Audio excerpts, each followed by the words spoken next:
preciso que você abra sua Bíblia agora.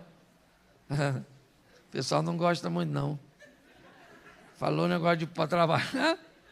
Esse assistencialismo está atrapalhando com as pessoas. O cara vai trabalhar para ganhar 1.500, fica em casa ganhando 600.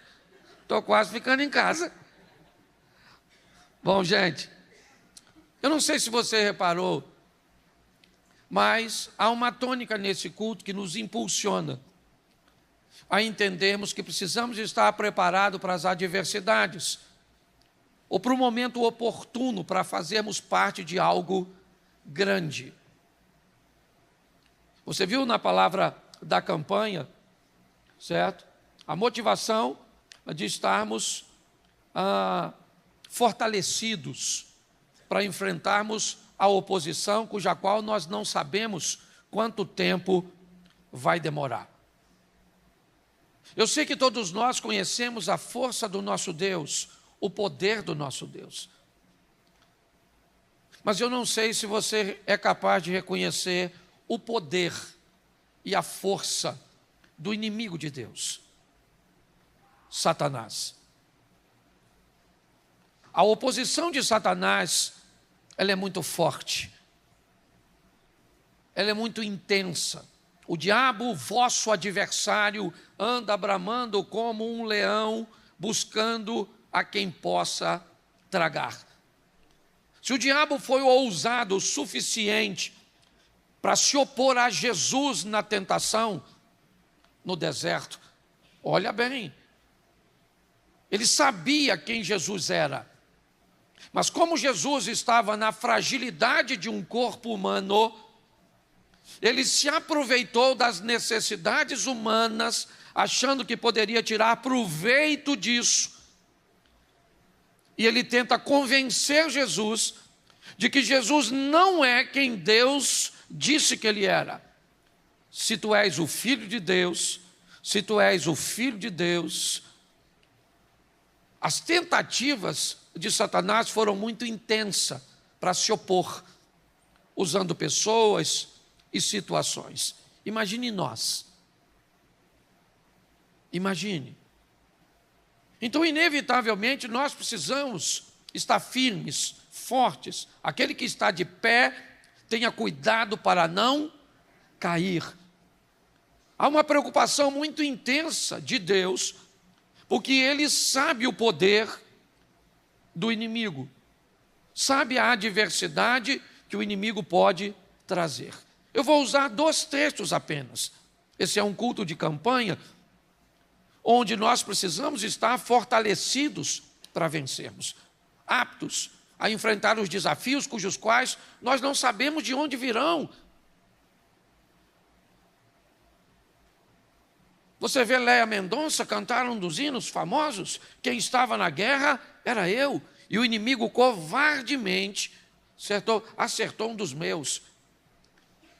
Então, às vezes, não pode atingir você, atinge seus pais, seus filhos, mas ele vai buscar uma brecha, uma oportunidade, certo? E se ele encontrar, pode ter certeza, o diabo, ele vai agir, ele vai mover, ele vai buscar desestabilizar você.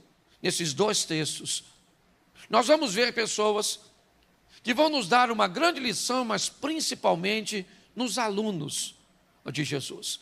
Os 2 textos que eu vou citar aqui, na verdade, é uma aula que Jesus está dando aos seus discípulos.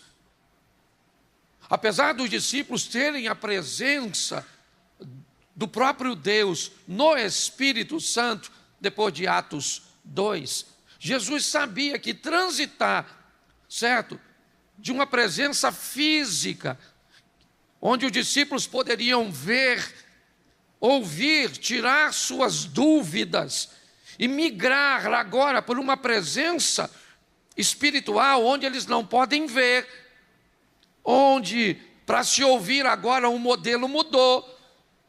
Esses discípulos precisam estar prontos, preparados para enfrentar tudo isso, por causa da dureza. No chamado do apóstolo Paulo, Jesus é bem categórico a Ananias. esse indivíduo que eu estou chamando, ele vai saber o que é ser perseguido, certo? Ele vai entender os desafios. Então nós não estamos numa brincadeira, nós estamos numa guerra. Essa é a grande verdade. Entendeu? Todas as vezes que Satanás olha para você, você carrega a imagem de Deus. E isso torna você um inimigo. Algumas pessoas acreditam, se eu não mexer, se eu não... Não tem isso não. Não tem essa história de eu mexer com Satanás, não tem isso não. Você é filho de Deus. E isso inevitavelmente faz você carregar, certo? Algo precioso. Mas eu quero refletir com você. Eu vou deixar uma oração proposital aqui. Cadê o Carlos Eduardo Dias e a Adriana do Nascimento? Faz um sinalzinho para mim aqui. Isso. No final eu vou orar por vocês. Tá certo?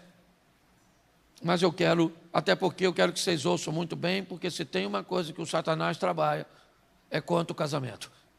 Quem é casado sabe o desafio que é manter uma vida a dois. Posso ouvir um amém dos casados? Amém. Deus te abençoe e te fortaleça. Isso, tenha força. Uma hora morre. Vai dar certo. Até a morte separe. Não estou agorando a vida de ninguém não, pô. Não é para até que a morte o separe? Então, isso aí. Vamos lá, Marcos 7:24. Vamos dar uma olhada nesse texto, são 2 textos. O texto é grande, mas eu vou falar pouquinho. Levantando-se dali, foi para os termos de Tiro e de Sidom. E entrando numa casa, não queria que alguém o soubesse, mas não pôde esconder-se. Porque uma mulher cuja filha tinha um espírito imundo, ouvindo falar dele, foi e lançou-se aos seus pés. E essa mulher era grega, cirofenícia de nação, e rogava-lhe que expulsasse da sua filha o demônio. Mas Jesus disse: deixa primeiro saciar os filhos, porque não convém tomar o pão dos filhos e lançá-lo aos cachorrinhos. Ela, porém, respondeu e disse-lhe: sim, Senhor, mas também os cachorrinhos comem debaixo da mesa as migalhas dos filhos.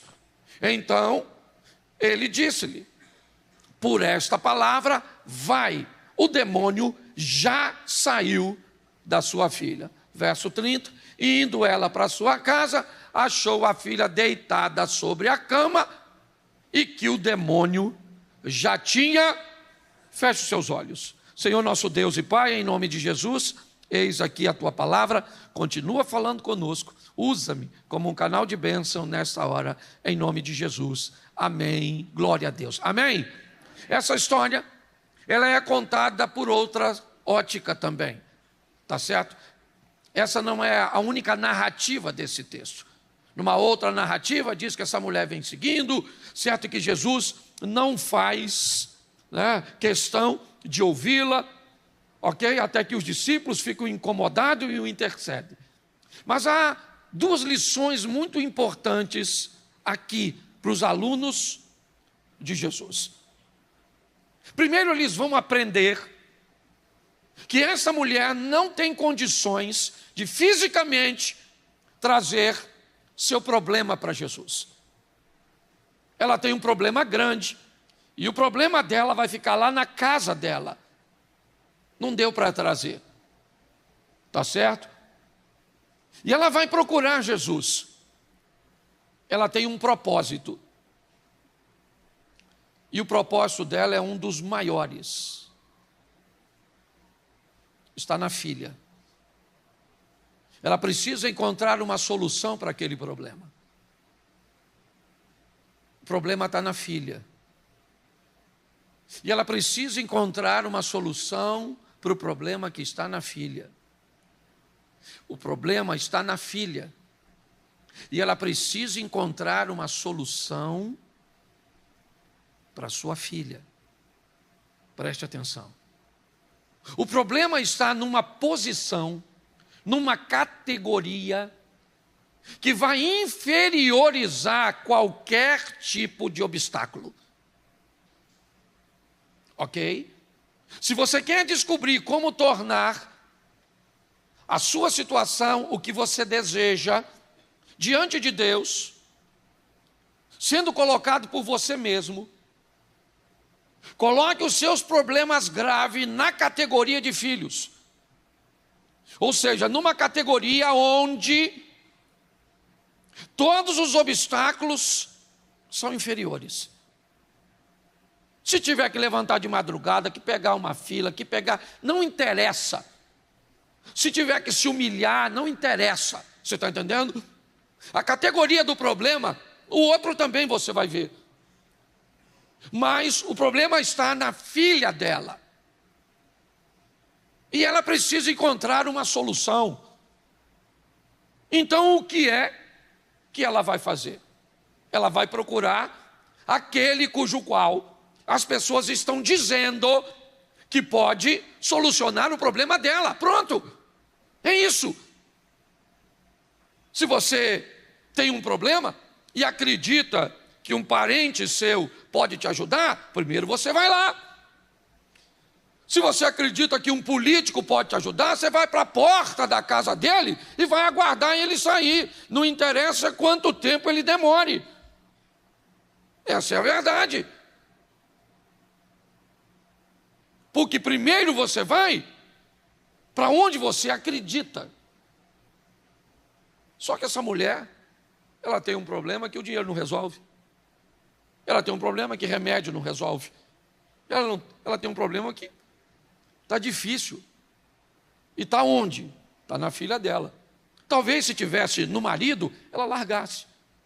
Talvez se tivesse na esposa, ele pediria o divórcio. Talvez se tivesse num amigo, ele simplesmente deixaria para lá. Porque em algumas situações, às vezes, se a situação acaba ficando muito ruim, a gente contorna. A gente tenta driblar, se afastar de alguma forma. Mas esse problema está na categoria de filho.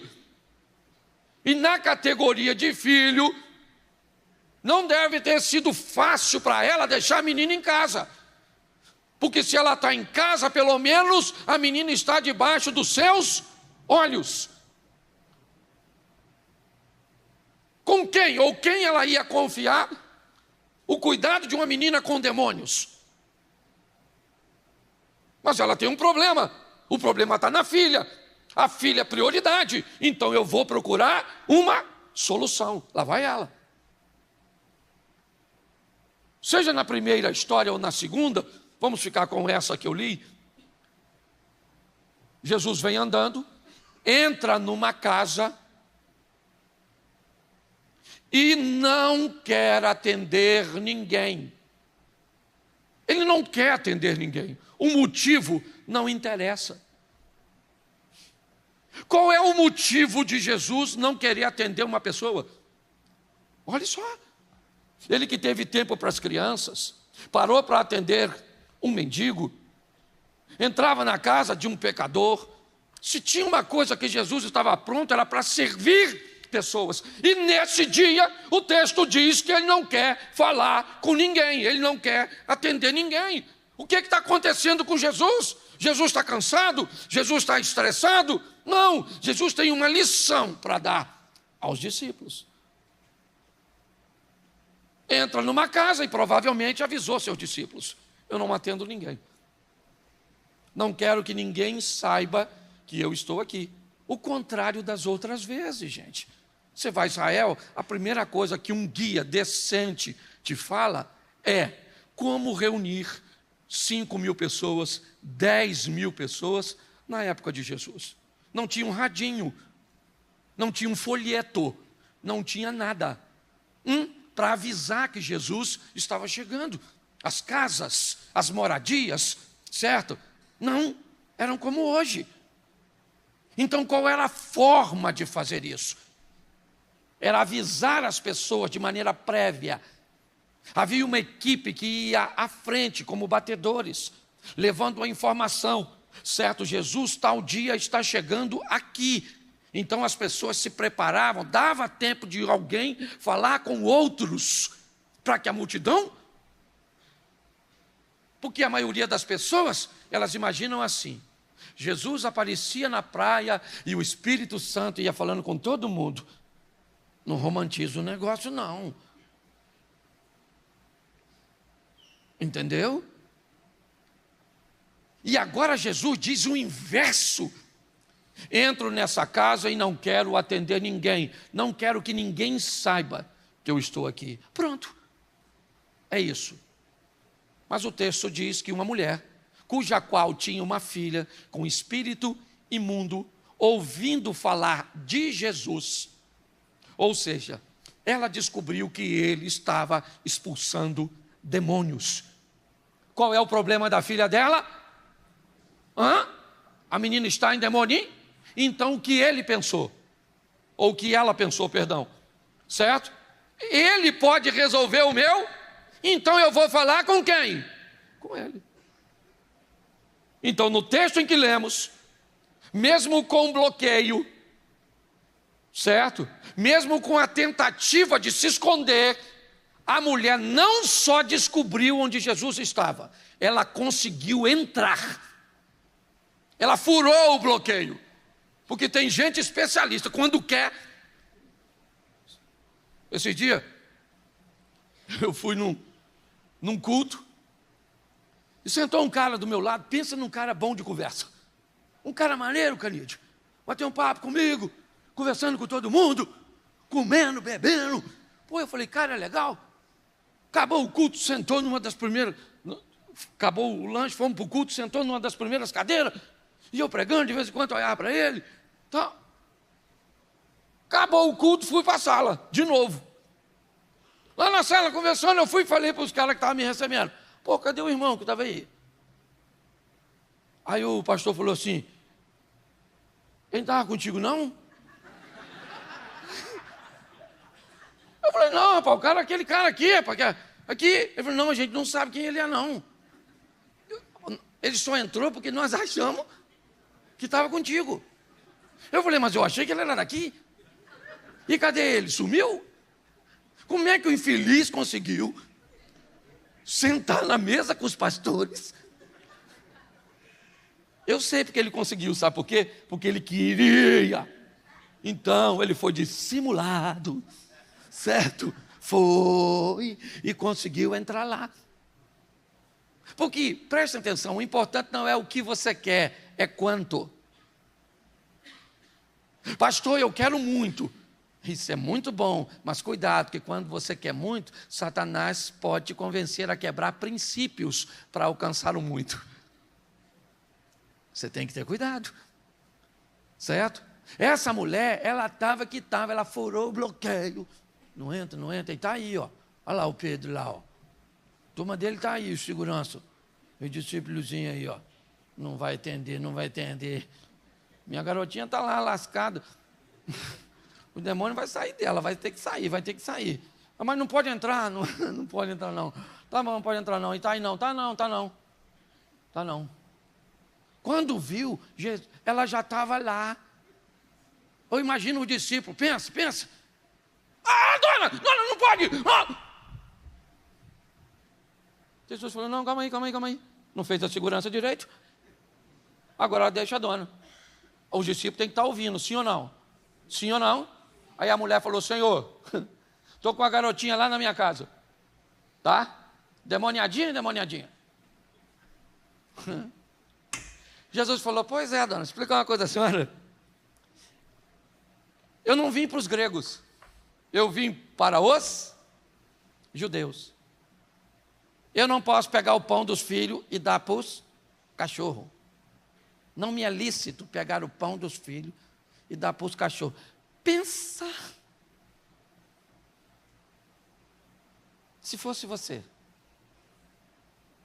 tu está sofrendo, sua garotinha está lá, seu casamento está na pendura, seu filho, sei lá quem é. Aí você vem para o pastor,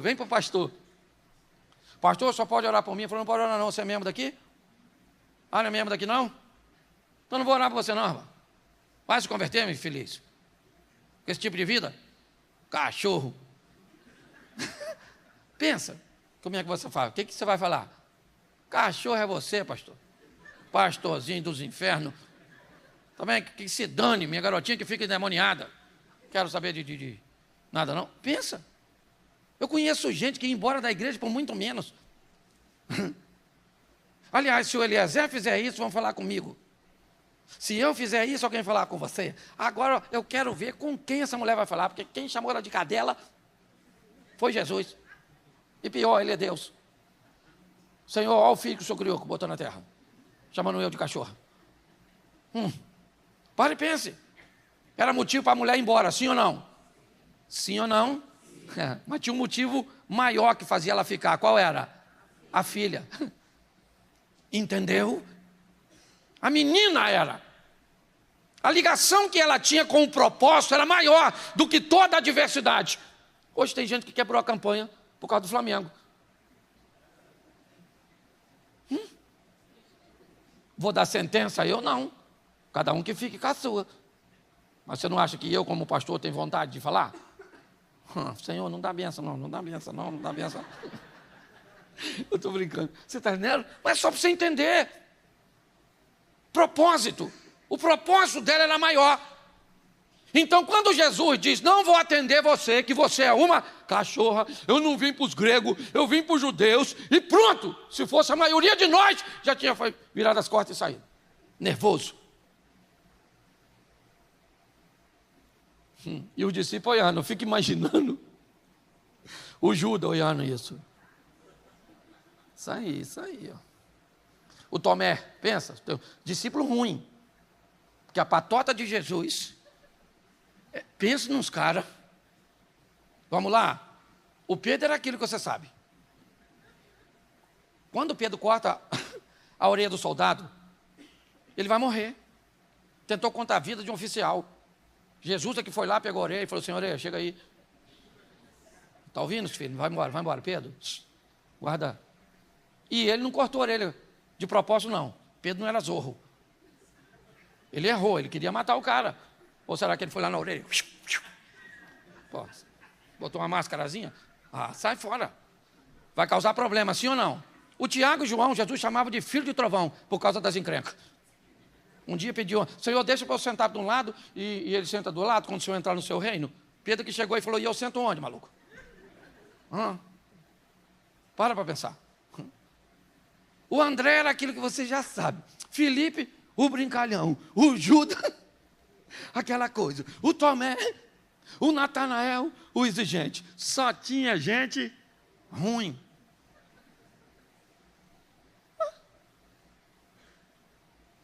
É verdade. Está trabalhando aquela turma toda. Eu imagino todo mundo olhando Jesus falando com a mulher. Alguns melhorzinhos deviam estar pensando, é melhor não ter entrado. Está vendo? Hoje ele está nervoso. Não está afim de atender. Jesus estava nervoso? Não. Ele está querendo dar uma lição nos discípulos. E ele vai dar. E vai usar a mulher como material didático para dar uma lição nele. Você entendeu? Você entendeu quando o Canídia estava dizendo aqui que você é um milagre na vida do outro? Você é um material didático que Deus quer usar para dar uma informação, um milagre, uma correção, um amadurecimento. Eu não sei quem é você, porque tem gente que vem nesse mundo com a missão de amadurecer os outros. Esse tipo de gente é gente ruim, mal educada, desonesta, grosseira. Com Jesus, vai para o céu. Mas só veio para ensinar a gente a ter paciência, autocontrole. Dizendo, não mato. Ai. Conhece alguém assim? Você vive com as pessoas assim? Todo mundo está esperando que a mulher vá embora, sim ou não? Mas eles não estão esperando para o que ela vai fazer. O único que me parece que já sabe de antemão é o próprio... Porque a mulher olha para Jesus e disse, sim, Senhor, sim, tá bom.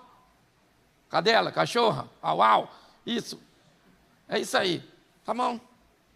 Eu vou falar uma coisa para o senhor, os cachorrinhos que o senhor me chamou, a tradição aí de vocês, come debaixo da mesa as migalhas que caem dos... Ela falou, só quero uma migalhinha. Eu só quero uma palavra do Senhor. Eu não pude trazer minha filha, mas o Senhor é poderoso para dar uma ordem aqui que faz um milagre lá. Você consegue entender? É só isso. Eu imagino Jesus agora olhando por discípulo.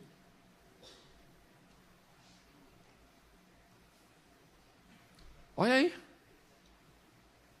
Dá uma olhada nessa mulher. Dá uma olhada no que ela é capaz de suportar para alcançar o que deseja. Sabe o que é isso? Amor.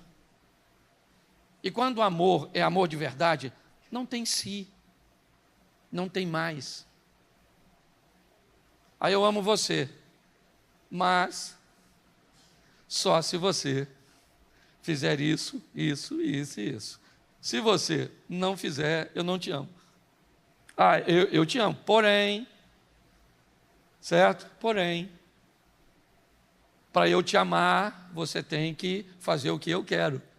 Isso não é amor. Isso não é, o amor de filho é assim? Não, seu filho pode ser rebelde, pode tirar nota baixa, o menino pode fazer isso, pode entrar para o tráfico, ele pode assumir, certo, a homossexualidade, pode acontecer o que quiser. Você deixa de amá-lo? Não, não. Há uma lição aqui. Jesus vai embora. Já, já. Os discípulos precisam estar preparados para aquilo. Para quê? Para aprender com essa mulher a não desistir, a prosseguir, a continuar debaixo de perseguição, debaixo de difamação, certo? É isso. Ele está mostrando para os discípulos que tipo de pessoas e o que elas são capazes, certo? De movimentar quando o propósito, certo? É um propósito na categoria de filhos. É isso. É isso. Bom, todos aqueles que o receberam, deu-lhes o direito de serem feitos. Então Deus entregou Jesus para morrer por quem? Pelos seus filhos. Jesus veio a essa terra para entrar na categoria de salvação dos filhos de Deus. Olha só, Deus entrega seu filho para morrer por seus filhos. O singular, salvando o plural. Os discípulos estão olhando. Quando a mulher diz, os cachorrinhos comem debaixo da mesa migalhas que caem dos filhos, Jesus disse, por essa palavra, por essa, pelo que a senhora falou agora, não foi pelo motivo que te trouxe aqui, não foi. Não foi pelo que eu te disse, não. Porque mesmo depois de eu ter te dito o que eu te disse, você foi capaz de suportar por causa de seu propósito. Então faz o seguinte, por essa palavra, só por isso, por essa palavra, pode ir para a tua casa agora. Me permita usar isso aqui, não é muito, mas pensa, o diabo não é onipresente, mas provavelmente a velocidade informativa deve ser alta. Se hoje o homem já fala em 5G, está falando em 10G, você imagina o diabo no mundo espiritual. A velocidade que esse miserável não deve. Pensa, o demônio lá na garotinha, na casa dela. E já preocupado. Vou ter que sair. Porque ela foi procurar o chefe dos crentes. Certo? O caça-fantasma, isso. Mas quando Jesus fala, não posso pegar o pão dos filhos e dar para os cachorrinhos, o que deve ter acontecido? Um demônio daqui pode ter avisado de lá. Fica aí, amigo. Ele foi muito desagradável com a dona. Mas quando a dona diz, os cachorros comem debaixo da mesa que cai, a migalha que cai dos filhos, daqui deve ter dito lá, ai maluco, a casa caiu. A dona é doida. Jesus falou, sai, certo? Pode ir, porque o demônio já saiu da sua. Ela volta para casa e o demônio já tinha. E a lição que ficou nos discípulos foi, qual? Aprenda com essa mulher. Aprenda a ouvir um não. Aprenda a lidar com uma situação quando ela não acontece do jeito que você esperava que ela acontecesse. Aprenda a lidar com as frustrações de expectativas não correspondidas. de reconhecimento que não se, certo? Que não se tem. Aprenda. Eu vou trabalhar na igreja, eu vou servir, aí eu vou fazer isso, eu vou fazer aquilo outro, e tá bom, faça. Agora, cuidado. Se não receber o que espera, o que você vai fazer? Os discípulos estão sendo treinados para isso. A mulher vai embora. E o discípulo tem que ficar pensando que, se fosse eu, talvez eu teria desistido. Mas ela me deu uma lição. Vamos pegar um filho, mas vamos trocar de personagem, porque eu gosto sempre de usar um, né, do gênero masculino, outro do feminino, só para todo mundo. Porque eu acabei de falar de uma mulher, então provavelmente as mulheres se encaixaram melhor, certo? No exemplo do que os homens. Mas vamos trocar agora. Vamos voltar um pouco. Marcos 9, a partir do 14. Coloca aí, por favor.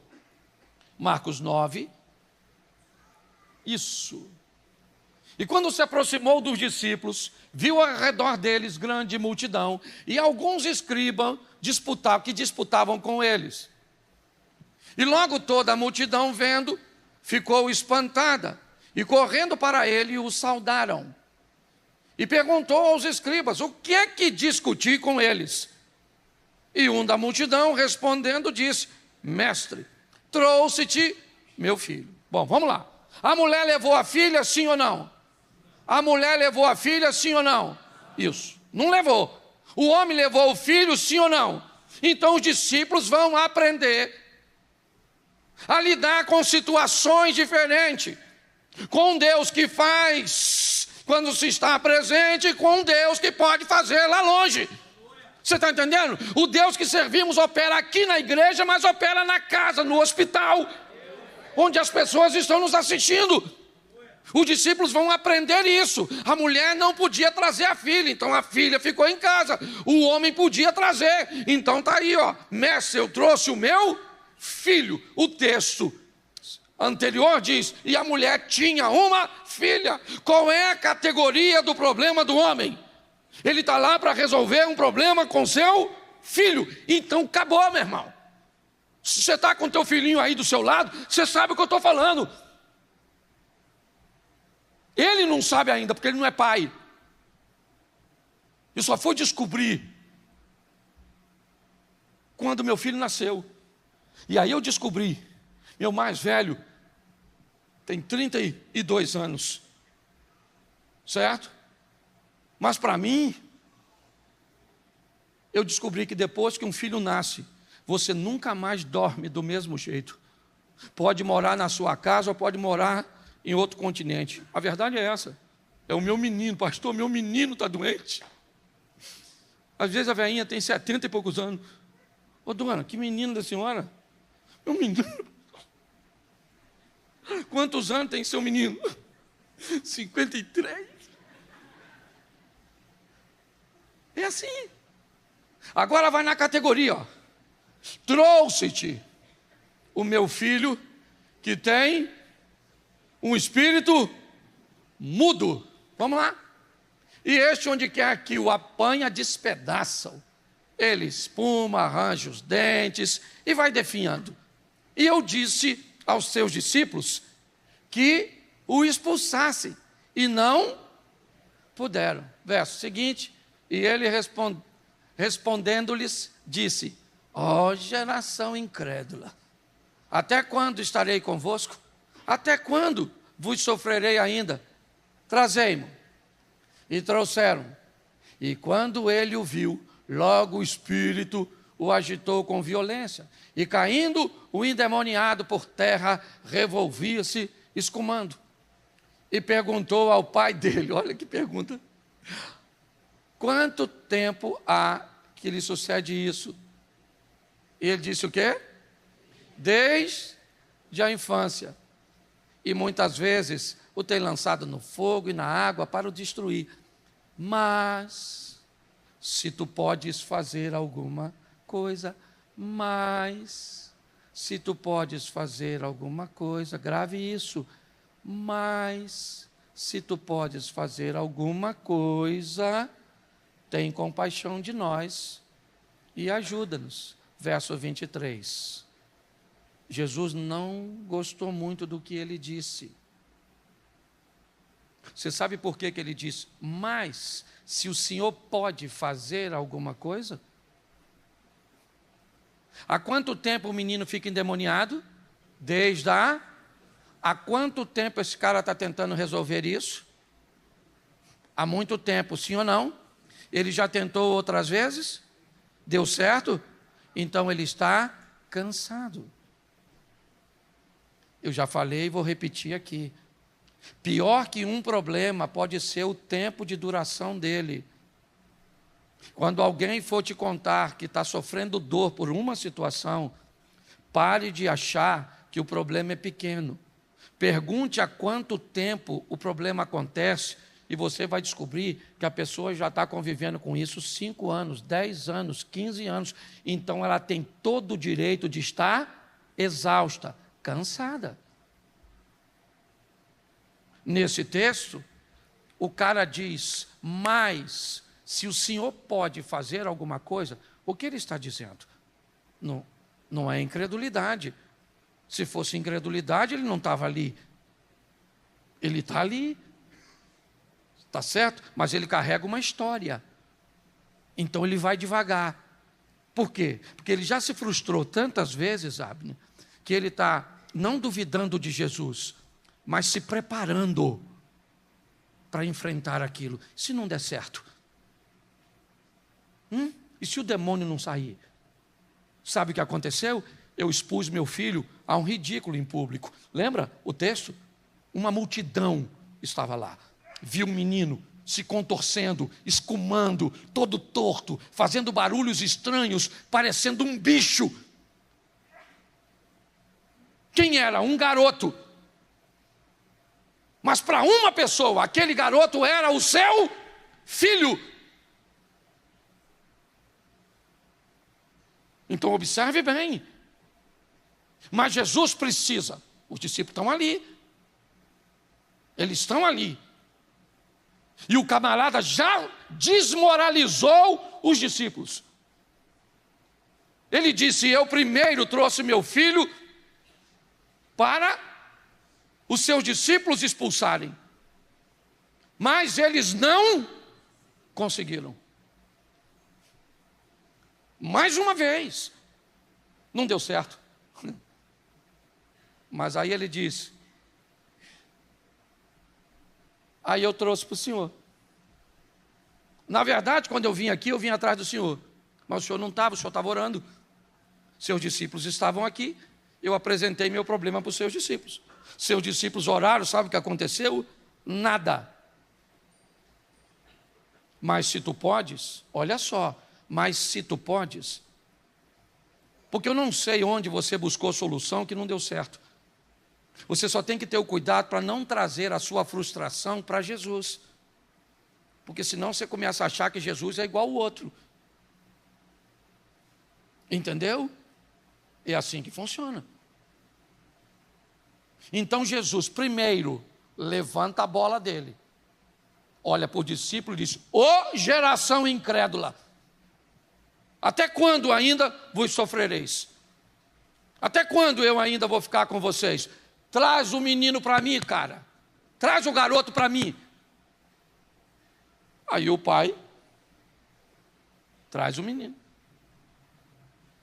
Mas preste atenção o que Jesus diz no 23, depois da frase, se tu podes, faça alguma coisa.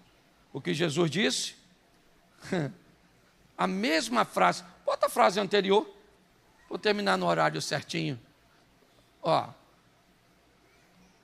Muitas vezes o tem lançado no fogo e na água para o destruir, mas se tu podes, foi isso que o pai do garoto falou com Jesus. Se tu podes, ó, tem compaixão de nós e nos ajuda-nos.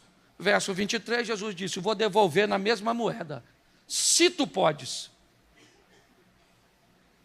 Então, se depois de tudo isso, depois de você estar cansada, decepcionada, certo? Envergonhada, humilhada, sofrida, é essa historinha que você gosta, ela não serve nada diante de Deus.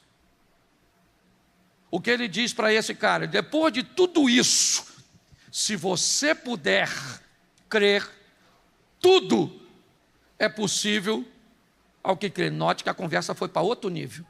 Esse cara vai responder a Jesus. E a resposta dele é extraordinária. Olha o que ele diz no verso seguinte. Logo o pai do menino, preste atenção, o pai do garoto, o restante que se dane. A multidão está lá, ela não está nem aí, está cada um de olho em si mesmo, a verdade é essa. Mas tem alguém, porque eu vou ser franco para você, o máximo que nós nos preocupamos aqui com o problema do outro é com uma oração. Porque quando a história acaba aqui, você vai para casa para resolver o seu problema. É essa a grande verdade. Por que é que você acha que nós fazemos uma campanha? Porque nós sabemos que para você sozinho às vezes fica pesado. Se deixar para você orar na sua casa, talvez você não tenha tempo, não tenha força. Não é porque tem uma mágica, não é nada disso não. É porque isso fortalece você. Você vê as pessoas contando as histórias, mas preste atenção, o pai do menino clamando com lágrimas, disse, eu creio, Senhor, ajuda a minha incredulidade, me ajuda, porque está difícil pra caramba, é desde a infância, é muito tempo que esse troço está acontecendo. Pega o menino, eu não posso deixar ele sozinho. Tá, gente, não tinha lâmpada. Toda noite tinha que ter um fogo. Toda noite tinha que ter um fogo.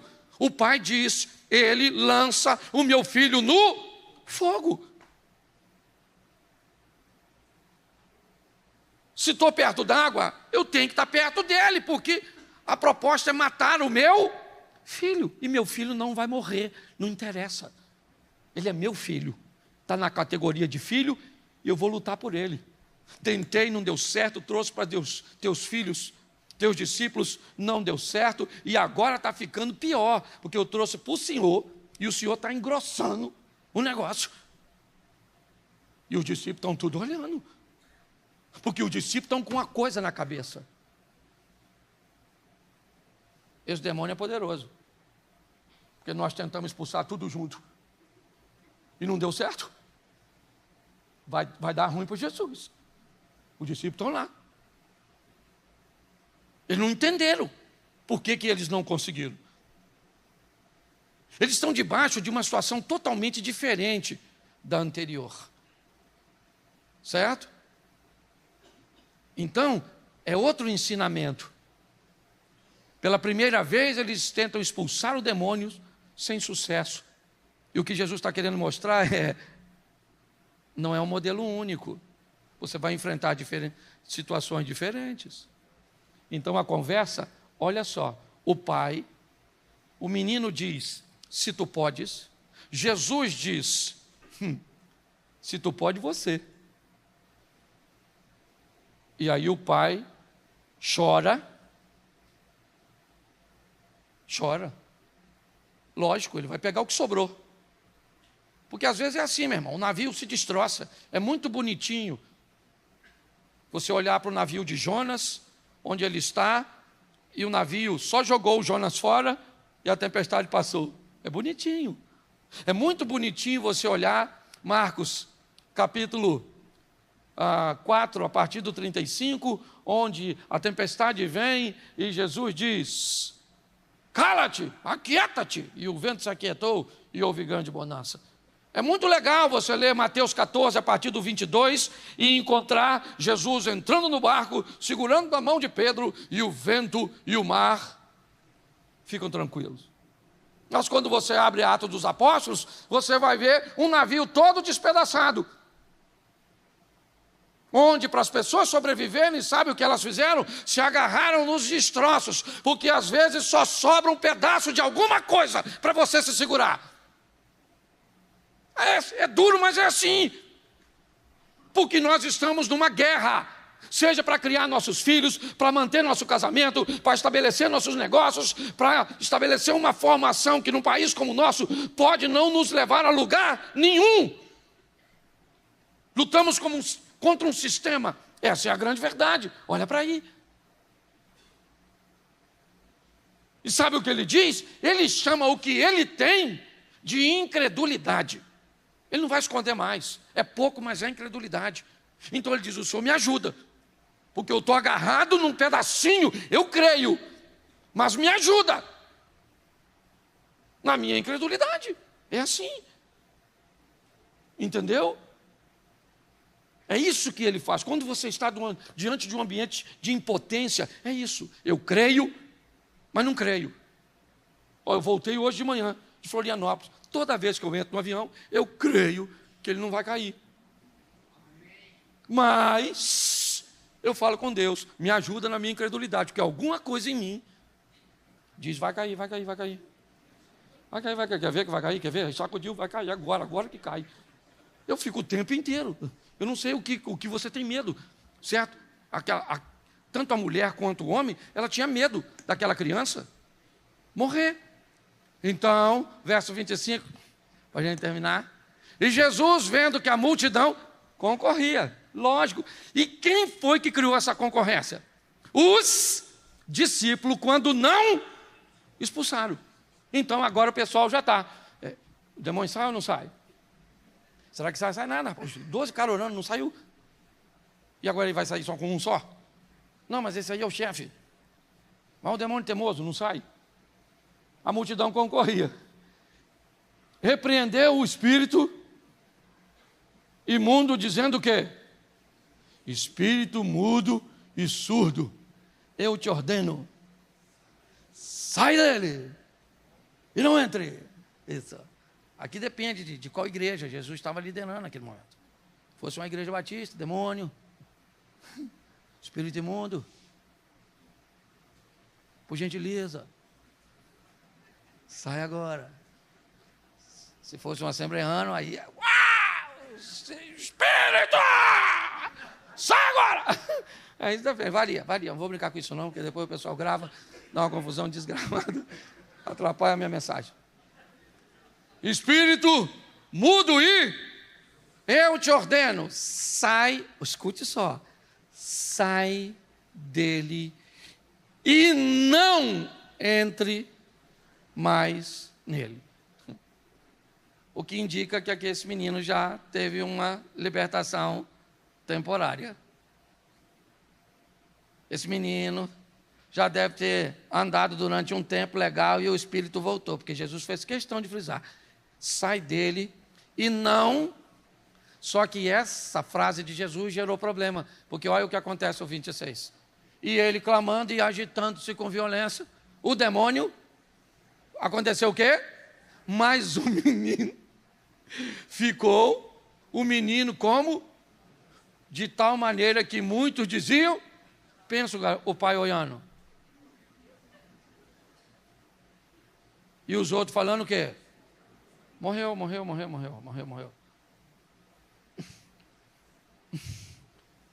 Não era isso.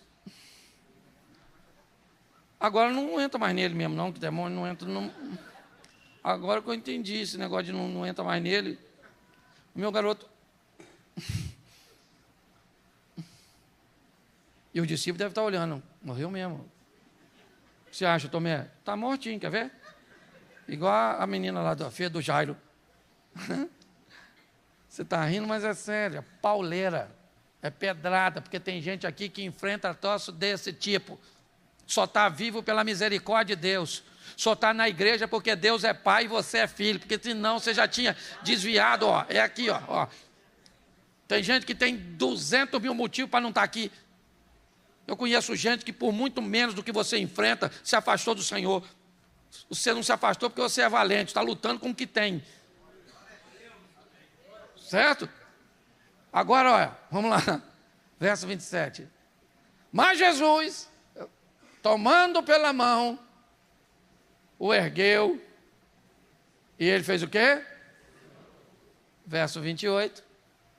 Quando entrou em casa, pensa os discípulos indo embora. Assim que Jesus entregou o menino, falou, morreu não, esse menino estava descansando. Quando chegou em casa, os discípulos chegou para Jesus e falou, Ô, Jesus, chega aí. Por que é que o demônio não obedeceu nós? E Jesus falou o quê?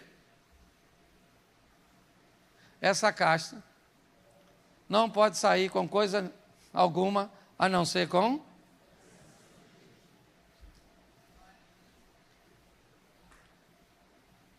Esse tipo de problema não se resolve com o que você faz. Se resolve com o que você fez. Jesus está vindo de onde? Por que é que os discípulos não foram para o monte orar? Só foi 2, se não me falha a memória. Depois você lê que eu não sou obrigado a ler tudo.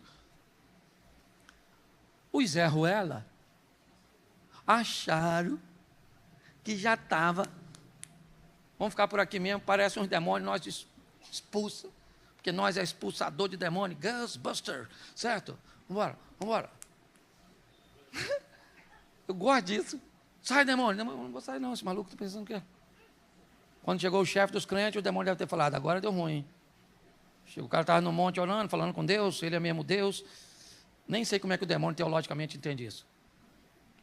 E aí, olha só. Os discípulos vão aprender inúmeras lições e nós também. Primeiro, tem problema que dá para levar diretamente. Tem problema que não dá. Tem problema que se resolve de uma vez só. Jesus curou um cego em etapas. E daí? Tem pessoas que são curadas no caminho.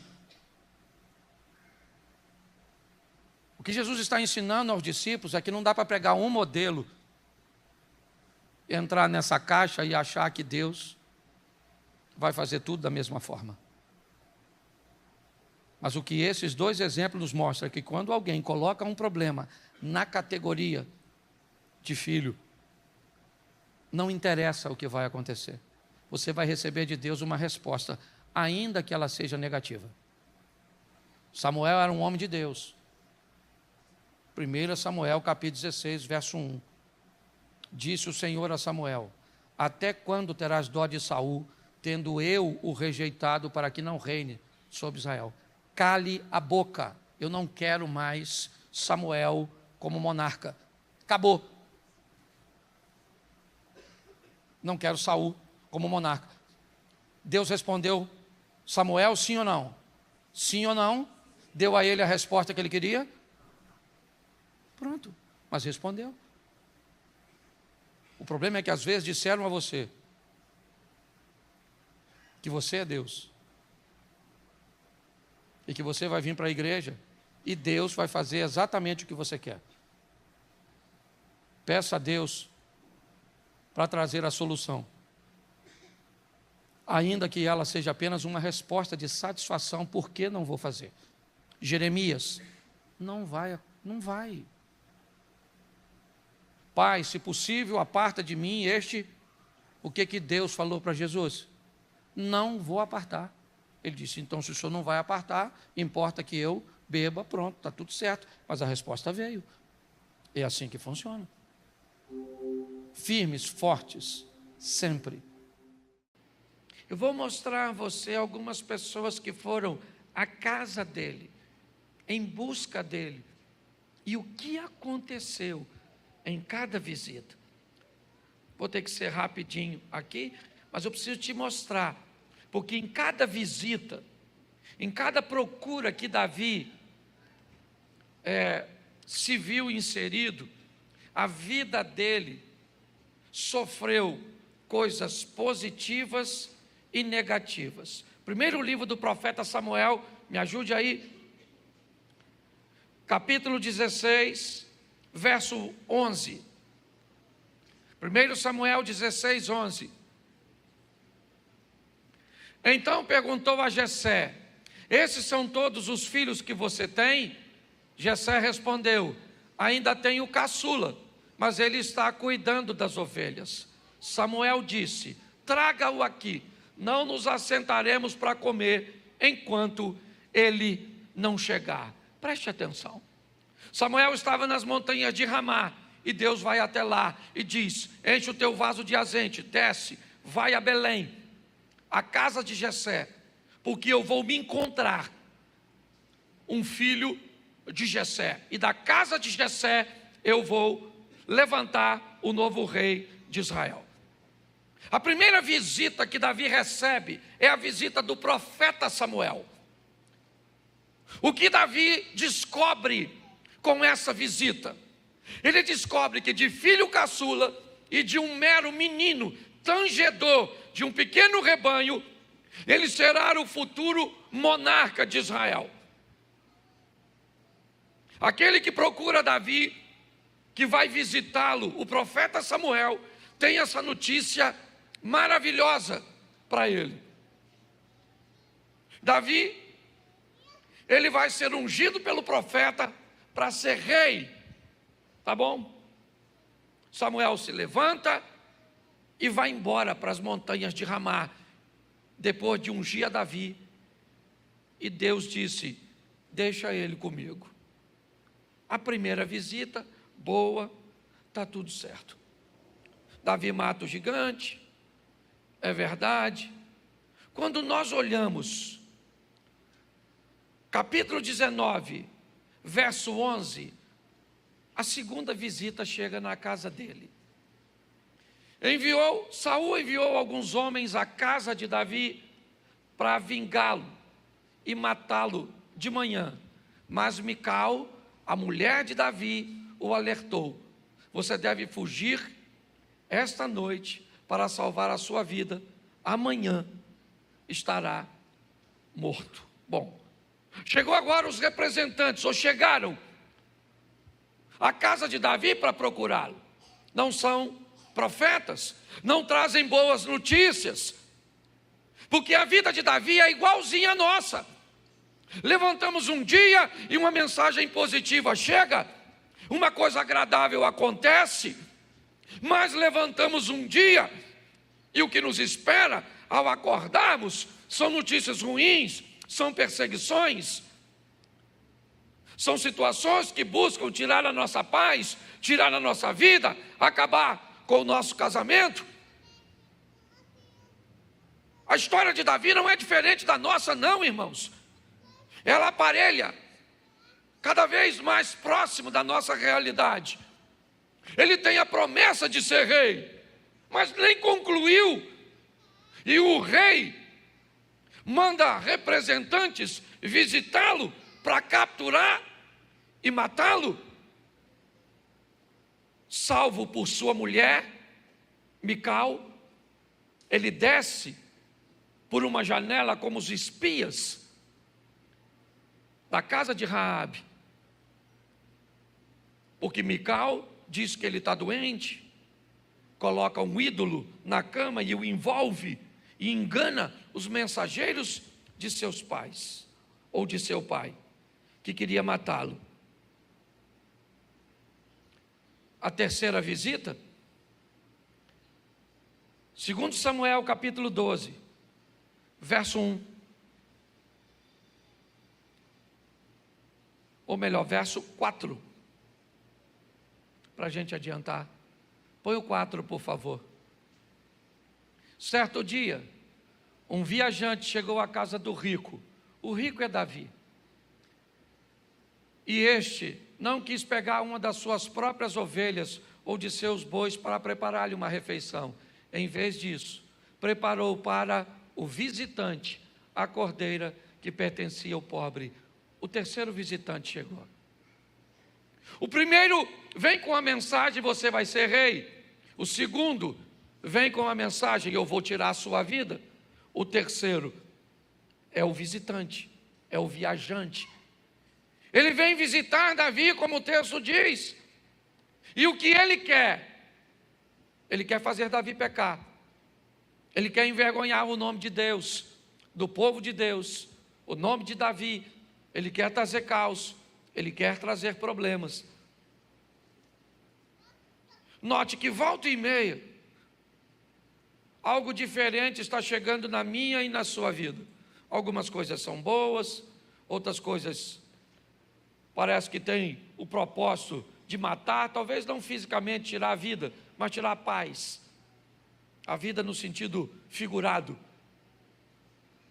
Aqui nós vemos mais um visitante. Ele agora não é o profeta, ele agora não é um rei enciumado, ele é o próprio Satanás. Como é que o senhor sabe que esse... É porque nós estamos no capítulo 12, e no capítulo 11, Davi está andando na sacada, sozinho. Sozinho. E o 12 diz que ele estava lá como rico, e chegou um viajante, um visitante na casa dele com fome. Aquele que veio visitar tinha fome. Eu consigo descobrir quem é ele olhando para Jó, quando Deus pergunta a Satanás: de onde você vem? Ele diz: eu estou viajando, procurando uma casa para visitar, uma empresa para visitar, uma igreja, um casamento, um coração. Eu estou procurando alguém que me receba. E o que você tem? Fome. A fome desse que visita Davi envolve sexo na situação. Ele está desejando a mulher de seu oficial. Ele está excitado. Seus hormônios estão borbulhando. Mas eu queria lembrar você que ele tem muitas mulheres no seu harém.